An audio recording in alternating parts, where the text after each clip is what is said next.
یہ کانفرنس پہلے تو کل عباس صاحب میں پروگرام پہ بھی تھے اور انہوں نے بڑی وضاحت کے ساتھ یہ بتایا کہ ایک قومی ڈائلاگ ہے ایک جس میں کہ سول سوسائٹی میڈیا کا ایک بڑا کردار رہا ہے ہر تحریک کے اندر، جمہور کے اندر، آئین کی پاسداری کے اندر، پاکستان میں جمہوریت کی سربلندی کے اندر میڈیا کا جتنا کردار ہے، میرا نہیں خیال کہ سیاسی جماعتوں کے شانہ بشانہ ہمیشہ یہ جوڈیشل موومنٹ ہو جس کو میں نے خود کور کیا 32 گھنٹے ہم سڑکوں پہ رہے اور ہم نے اس جوڈیشل موومنٹ کو ایک موومنٹ کی شکل دی،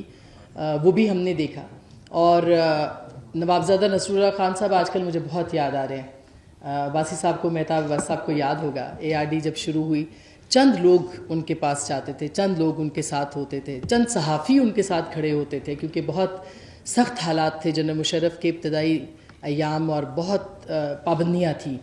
جس طرح سے آج بہت سارے لوگوں کو مجھے ابھی مفتاح صاحب نے بتایا کہ منع کر دیا گیا اور وہ نہیں آ رہے، اس طرح کی پابندیاں ہم نے کئی بار دیکھی ہیں، کئی بار دیکھی۔ یہ پہلی بار نہیں ہوا کہ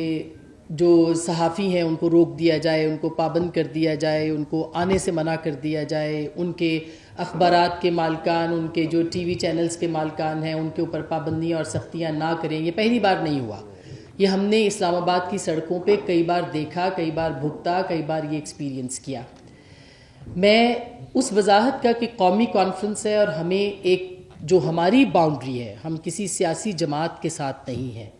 ہم کسی سیاسی اجتماع کے ساتھ نہیں ہیں، ہم پاکستان کے نظریے، پاکستان کے جو نظریاتی سرحد ہے ہم اس کے محافظ ہیں۔ ہم صحافی اس نظریاتی سرحد کے محافظ ہیں جو کہتا ہے کہ ملک میں جمہوریت ہو، جو کہتا ہے کہ آئین کی سربلندی ہو، جو کہتا ہے کہ عدل اور انصاف ہو، جو کہتا ہے کہ تحریر کی آزادی ہو، جو کہتا ہے تقریر کی آزادی ہو، جو کہتا ہے کہ آپ اپنے حق کے لیے آواز بلند کر سکیں۔ ہم اس نظریاتی سرحد کے محافظ ہیں، اس میں جو بھی آئے گا ہم اس کے ساتھ کھڑے ہیں۔ جو بھی جب بھی جنرل مشرف سے لے کے PMLN کی پہلی حکومت جو کہ پیکا انٹروڈیوس کروانے والی ہے، جس نے پیکا جیسا کالا قانون پاکستان میں پہلی بار متعارف کروایا، ہم نے اس وقت بھی اس کے خلاف آواز بلند کی۔ پھر پاکستان تحریک انصاف جو اس وقت ہمارے ساتھ تھی جب پیکا کا قانون نون لیگ لے کے آ رہی تھی اور وہ کہتی تھی کہ ہم اس طرح کے سارے قوانین کو ختم کریں گے، جب انہوں نے یہ قانون پاس کیا ہم نے ان کی مخالفت بھی کی اور ہم نے یہ کہا کہ یہ قانون آپ کے خلاف استعمال ہوگا، اور آپ نے دیکھا کہ ان کے خلاف استعمال ہوا۔ ہمیں وہ دن بھی یاد ہے کہ جب ہمارے کیمپس کے اندر شہباز شریف صاحب جو وزیر اعظم پاکستان ہیں آج، بلاول بھٹو صاحب جو کہ اتحادی پارٹی کے سربراہ ہیں، وہ ہمارے کیمپس میں آئے۔ محمود خان اچکزئی صاحب تو ہمیشہ آپ کو پتہ ہے اپوزیشن میں رہتے ہیں، تو ہر کیمپ میں رہے گے ہمارے ساتھ، تو ہمارے کیمپ میں آئے اور کہا کہ یہ کالا قانون اگر پاس ہوا تو ہم اس کو پہلے ہی دن ختم کر دیں گے اقتدار میں آنے کے بعد۔ بالکل اس کے الٹ ہوا، وہ اقتدار میں آئے اور جو پہلے قوانین انہوں نے پاس کیے اس میں پیکا قانون بھی شامل تھا۔ یہ ہے متضاد رویوں کا، یہ ہے اقتدار کے راستوں پہ آنے کے لیے وہ پہلی شرط جو کہ پوری کی جاتی ہے کہ میڈیا کا گلا دبا دیا جائے۔ اور پھر آج کے اشتہار تو آپ نے دیکھے ہی ہوں گے، کل بھی اشتہار دیکھے ہوں گے آپ نے اخباروں کے، 60 صفحوں کے اخبار جب اس طرح کے اشتہاروں میں بک جاتے ہیں تو مجھے بتائیے کہ کون سی صحافت آزادی مانگتی ہے؟ کون سی صحافت ہے جو یہ کہتی ہے کہ مجھے اشتہار بھی میں لے لوں اور پیکا کے خلاف کھڑی بھی ہو جاؤں؟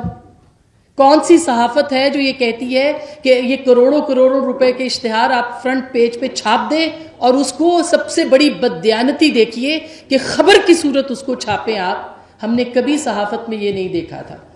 کہ آپ خبر کی صورت اشتہار کو چھاپیں تاکہ لوگ یقین کر لیں۔ آپ نے جو پڑھنے والا ہے اس کے ساتھ سب سے زیادہ بددیانتی یہ کی کہ آپ نے خبر کی صورت اشتہار چھاپا ہے۔ ان اخباروں کے بھی خلاف بولنا چاہیے جو اس طرح کے اشتہار چھاپتے ہیں، ان صحافیوں کے خلاف بھی، اور جو چھپوانے والے ہیں وہ تو آپ دیکھ ہی رہے ہیں کہ صحافت کا سودا ہے، صحافت کا جنازہ ہے، ذرا دھوم سے نکلے۔ کوئی نہیں بولے گا، کوئی نہیں بولے گا کیونکہ آوازیں چپ ہیں، اور جو صحافت کھڑی ہے جمہوریت کے ساتھ، آئین کے ساتھ، وہ کل بھی متون ٹھہرائی جاتی تھی، وہ آج بھی ہے۔ مگر یہاں چلتے چلتے ایک بات ضرور کہہ دوں، فیک نیوز ایک بہت بڑا مسئلہ ہے، فیک نیوز ایک پرابلم ہے، اور فیک نیوز کے سہولتگار بھی سیاسی جماعتوں میں اور صحافیوں میں موجود ہیں۔ فیک نیوز کے سہولتکار فیک نیوز پھیلاتے ہیں، پروپیگنڈا کرتے ہیں،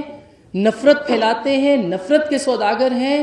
جمہوریت کے خلاف کام کرتے ہیں، سہولت کاری کرتے ہیں کہ پیکا جیسے قوانین جو ہیں وہ لائے جائیں۔ تو وہ آوازیں جو ان کے خلاف ہیں کہ پیکا کے قانون کیوں لائے، ان کے خلاف بھی بولیں جو اس طرح کے فیک نیوز پھیلاتے ہیں، پروپیگنڈا کرتے ہیں، مہم لگاتے ہیں تاکہ پیکا کا قانون جو ہے اس کا رستہ ہموار کیا جائے۔ اور وہ آپ اپنے اندر چھپی ہوئی ان کالی بھیڑوں کو دیکھ لیجئے، وہ سیاست کے اندر ہوں، وہ صحافت کے اندر ہوں، ان کو دیکھ لیں کہ وہ سہولت کاری کس کی کر رہے ہیں کہ اس طرح کے قوانین کو نافذ کیا جائے۔ کیا سیاسی جماعتوں کے اندر میسوجنسٹ نہیں ہیں؟ کیا سیاسی جماعتوں کے اندر لبادہ اوڑے ہوئے صحافی نہیں ہیں کہ جو اس طرح کی صحافت کر رہے ہیں کہ لوگوں کے خلاف مہم چلائی جائے، جھوٹے بیانیے بنائے جائیں، فیک نیوز پھیلائی جائے اور پھر رستہ ہموار کیا جائے اس طرح کے قوانین کا؟ تو پہلے تو سیاسی جماعتوں کو ان کے خلاف بھی بولنا چاہیے، اپنے اندر بھی جمہوریت لانی چاہیے کہ ایسے لوگوں کو سامنے لے کے آئیں کہ جو اس طرح کی مہم چلاتے ہیں، جو اس طرح کے فیک پروپیگنڈے کا رستہ ہموار کرتے ہیں، جو یہ کہتے ہیں کہ ان کو بلایا جاتا تھا، فائلیں دکھائی جاتی تھی۔ کیا آج فائلیں نہیں دکھائی جا رہی؟ آج بھی فائلیں دکھائی جا رہی ہیں، لیکن جو یقین کر لے وہ صحافی نہیں ہے، جو تحقیق کر کے بات کرے وہ صحافی ہے۔ تو میرا یہ ماننا ہے، اور میں صرف اپنے آپ کو صحافت تک آج محدود کر رہی ہوں، کہ یہ جو آئین کی جدوجہد ہے، یہ جو جمہور کی جدوجہد ہے، یہ جو تحریر کی آزادی ہے، یہ جو تقریر کی آزادی ہے، اس کو نہ کل دبایا جا سکا ہے اور نہ آج دبایا جا سکے گا۔ اس کے اوپر آپ جتنی قدغنیں لگا دیں، کچھ چند صد پھرے ہوتے ہیں ہر وقت میں جو کہ آواز بلند کرتے ہیں، بے شک وہ ہر جگہ سے ان کو متون کیا جاتا ہے، ہر جگہ پہ ان کو گالی دی جاتی ہے، ہر جگہ سے ان کے خلاف آوازیں بلند ہوتی ہیں، لیکن ان کے قلم میں اتنا سچ ہوتا ہے کہ ان کی ایک آواز بہت ساری آوازوں پہ بھاری ہوتی ہے۔ تو پیکا جیسے کالے قوانین ہوں یا اس طرح کے اور قانون ہوں، ہم اس کے خلاف تھے، ہیں، اور جمہوریت کے ساتھ ہیں، جمہوریت کے ساتھ، اپنی ذاتی پسند ناپسند کے خلاف ان جماعتوں کے ساتھ، اس نظریے کے ساتھ ہیں جس کے ہم محافظ ہیں، پاکستان کی نظریاتی سرحد کے، یعنی آئین کے، جمہوریت کے، آزادی رائے کے، انسانی حقوق کے۔ کل بھی تھے، اب بھی ہیں اور ہمیشہ رہیں گے۔